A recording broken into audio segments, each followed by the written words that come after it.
번째 키워드입니다. 비명의 압박. 비명의 압박. 그러니까 이게 정치권 소식이네요. 여기서 명은 아시겠죠? 무슨 명을 뜻하는 건지. 이재명의 명입니다. 그럼 비이재명 정치인들의 압박이다. 이렇게 돼 있습니다. 자, 기사로 하나씩 확인해 보겠습니다. 우선 수사 관련 사항인데요. 앞서서 일명 기사 때 조선일보 소개해드렸는데요. 문재인 정부 검찰 얘기가 좀 나왔었잖아요. 근데 이겁니다. 남욱 그리고 분양업자 이 진술에도 용처 추적을 안 했다. 그러니까 문재인 정부 당시 검찰에 대한 상황을 좀 설명하고 있죠. 좀 더 보죠.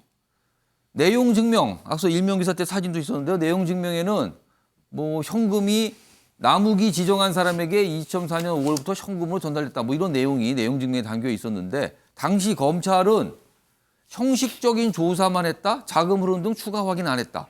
근데 이게 축소 은폐 의혹 아니냐? 이겁니다, 지금. 축소 은폐. 문재인 정부 당시 수사를 담당했던 검찰. 이 얘기가 나온 거예요, 지금요. 이게 첫 번째 한 가지 기사고요. 다음 보겠습니다. 남욱 변호사, 여러 가지 진술 조세 법정에서 좀 하고 있죠. 작년 불구속 약속을 받았다. 그럼 작년 역시 그러면 문재인 정부 당시 검찰입니다. 검찰 대장동 1기 수사팀을 조사하고 있다. 그럼 지금 검찰이 과거 수사를 담당했던 검찰을 조사하는 상황. 이렇게 되는 겁니다. 당시 수사팀이 남욱 변호사 회유한 의혹입니다. 만약에 이게 사실일 경우에는 이건 징계가 가능한 사안이 된다. 축소 수사했다면 사법 처리 가능한 사안이 된다. 이겁니다, 지금요. 대장동 1기 수사팀은 그러나 사실 무근이다. 무슨 회유, 약속한 거 없다. 이렇게 좀 부인을 하고 있는 상황인 거죠. 그러니까 이건 또 다른 갈래의 수사일 수가 있습니다. 요거는요. 이 얘기 간단하게 좀 해보죠. 김병민 비대위원. 예. 그동안 여당 내에서도 약간 이런 시각이 있었습니까? 그런 얘기를 정치권에서 약간 과거에 그러니까 이 이재명 대표의 측근을 둘러싼 이 이른바 대장동 수사 관련해서요. 민주당에서 항상 반박할 때 쓰는 이유 중에 하나가 여러 가지 중에 하나가 이거였어요. 이미 문재인 정부 때도 검찰이 수사를 다 한 사안이다. 당시에 별거 없었다. 그런데 지금 왜 이렇게 되는 거냐? 바뀐 거라고는 검찰이 바뀐 거밖에 없다. 이거였습니다. 근데 이걸 거꾸로 해석을 하면 이 상황이 되는 거예요, 지금. 이거 어떻게 보십니까? 작년도 추석을 전후해서 대장동에 대한 문제들이 불거졌죠. 예. 대통령 선거 전이었기 때문에 국정조사에서도 이게 핫 이슈가 됐고 결국은 수사가 진행되면서 일정 사람들에 대한 처벌이 진행되는 듯 보였습니다.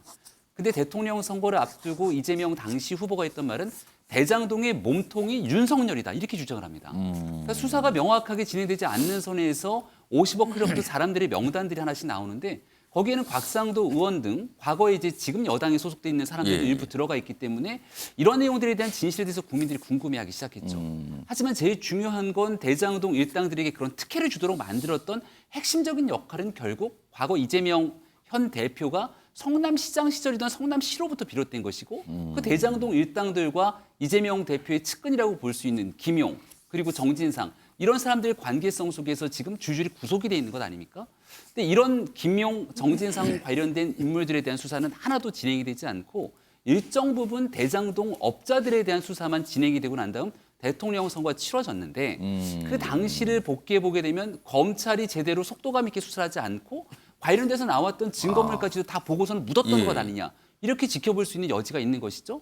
그 당시에 대장동에 관련된 내용 속에서 그분이 누구냐라는 얘기가 많았는데 당시 그 국회에 출석했던 검찰 핵심 관계자 같은 경우는 그분은 이재명 대표가 아닌 것 같다. 이런 방식으로 또 얘기를 정치는 아닌 것 같다라는 취지의 얘기를 꺼내서 한바탕 논란이 된 적도 있습니다. 아마 지금쯤 국민들께서 궁금해하는 지점들은 검찰이 성역 없는 수사에 나서야 되는 것은 확고할 텐데 여기에 대해서 만약 수사가 좀 미진해서 적정 수준의 속도를 좀 늦췄다면 모를까 있는 내용들을 확인하고도 덮었다 그러면 이건 또 다른 문제거든요. 그래서 혹여나 있는 내용들까지 면밀히 확인됐던 내용들을 혹시 덮었던 것은 아닌지에 대한 진실 규명 아마 국민들께서 궁금해하는 내용이 아닐까 싶습니다.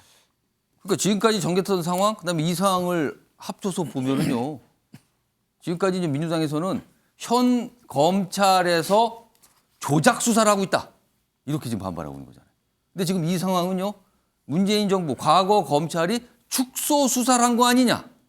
이 요익인 거예요. 이게 어떻게 된 겁니까, 그러면? 또 다른 갈래 싸움입니까, 지금? 이게 뭔가 시작이 된 것 같습니다, 지금. 오늘 이런 기사가 있습니다.